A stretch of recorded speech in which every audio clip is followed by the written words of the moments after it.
পূৰ্বতে এটা নিয়ম আছিলে যে পঞ্চায়তৰ সভাপতিগৰাকীক পোনপটীয়াকৈ নিৰ্বাচিত কৰিছিলে ৰাইজে কৰিছিলে আৰু ভাইচ প্ৰেচিডেণ্টজন নিৰ্বাচিত কৰিছিলে ৱাৰ্ডৰ সদস্যসকলে।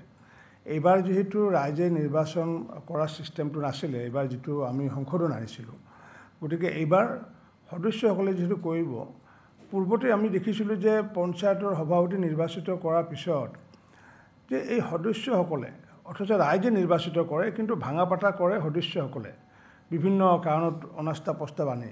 আৰু যাৰ কাৰণে এইবাৰ আমি অনাস্থা প্ৰস্তাৱ অনা ব্যৱস্থাটো 2.5 বছৰো তেওঁলোকে অনাস্থা প্ৰস্তাৱ আনিব নোৱাৰিব। 2.5 বছৰৰ পিছত অকল এবাৰহে অনাস্থা প্ৰস্তাৱ আনিব পাৰিব। যদি ক্ৰিমিনেল কেছ থাকে, সেইটো কেছটো সুকীয়া, সেইটোতো অনাস্থা প্ৰস্তাৱৰ কথা নাহে। গতিকে যাতে সুস্থিৰ ৰূপত যাতে পঞ্চায়ত যাতে চলাব পাৰে, তাৰ কাৰণে এই ব্যৱস্থা কৰা হৈছে। পূৰ্বতে এটা নিয়ম আছিলে যে পঞ্চায়তৰ সভাপতিগৰাকীক পোনপটীয়াকৈ নিৰ্বাচিত কৰিছিলে ৰাইজে কৰিছিলে আৰু ভাইচ প্ৰেচিডেণ্টজন নিৰ্বাচিত কৰিছিলে ৱাৰ্ডৰ সদস্যসকলে। এইবাৰ যেহেতু ৰাইজে নিৰ্বাচন কৰা ছিষ্টেমটো নাছিলে, এইবাৰ যিটো আমি সংশোধন আনিছিলোঁ, গতিকে এইবাৰ সদস্যসকলে যিহেতু কৰিব, পূৰ্বতে আমি দেখিছিলোঁ যে পঞ্চায়তৰ সভাপতি নিৰ্বাচিত কৰাৰ পিছত যে এই সদস্যসকলে অথচ ৰাইজে নিৰ্বাচিত কৰে, কিন্তু ভাঙা পাতা কৰে সদস্যসকলে বিভিন্ন কাৰণত অনাস্থা প্ৰস্তাৱ আনে। আৰু যাৰ কাৰণে এইবাৰ আমি অনাস্থা প্ৰস্তাৱ অনা ব্যৱস্থাটো 2.5 বছৰো তেওঁলোকে অনাস্থা প্ৰস্তাৱ আনিব নোৱাৰিব।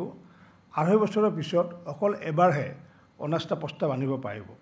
যদি ক্ৰিমিনেল কেছ থাকে, সেইটো কেছটো সুকীয়া, সেইটোতো অনাস্থা প্ৰস্তাৱৰ কথা নাহে। গতিকে যাতে সুস্থিৰ ৰূপত যাতে পঞ্চায়ত যাতে চলাব পাৰে, তাৰ কাৰণে এই ব্যৱস্থা কৰা হৈছে। পূৰ্বতে এটা নিয়ম আছিলে যে পঞ্চায়তৰ সভাপতিগৰাকীক পোনপটীয়াকৈ নিৰ্বাচিত কৰিছিলে ৰাইজে কৰিছিলে আৰু ভাইচ প্ৰেচিডেণ্টজন নিৰ্বাচিত কৰিছিলে ৱাৰ্ডৰ সদস্যসকলে। এইবাৰ যিহেতু ৰাইজে নিৰ্বাচন কৰা ছিষ্টেমটো নাছিলে, এইবাৰ যিটো আমি সংশোধন আনিছিলোঁ, গতিকে এইবাৰ সদস্যসকলে যিহেতু কৰিব, পূৰ্বতে আমি দেখিছিলোঁ যে পঞ্চায়তৰ সভাপতি নিৰ্বাচিত কৰাৰ পিছত যে এই সদস্যসকলে অথচ ৰাইজে নিৰ্বাচিত কৰে, কিন্তু ভাঙা পাতা কৰে সদস্যসকলে বিভিন্ন কাৰণত অনাস্থা প্ৰস্তাৱ আনে। আৰু যাৰ কাৰণে এইবাৰ আমি অনাস্থা প্ৰস্তাৱ অনা ব্যৱস্থাটো 2.5 বছৰো তেওঁলোকে অনাস্থা প্ৰস্তাৱ আনিব নোৱাৰিব। 2.5 বছৰৰ পিছত অকল এবাৰহে অনাস্থা প্ৰস্তাৱ আনিব পাৰিব।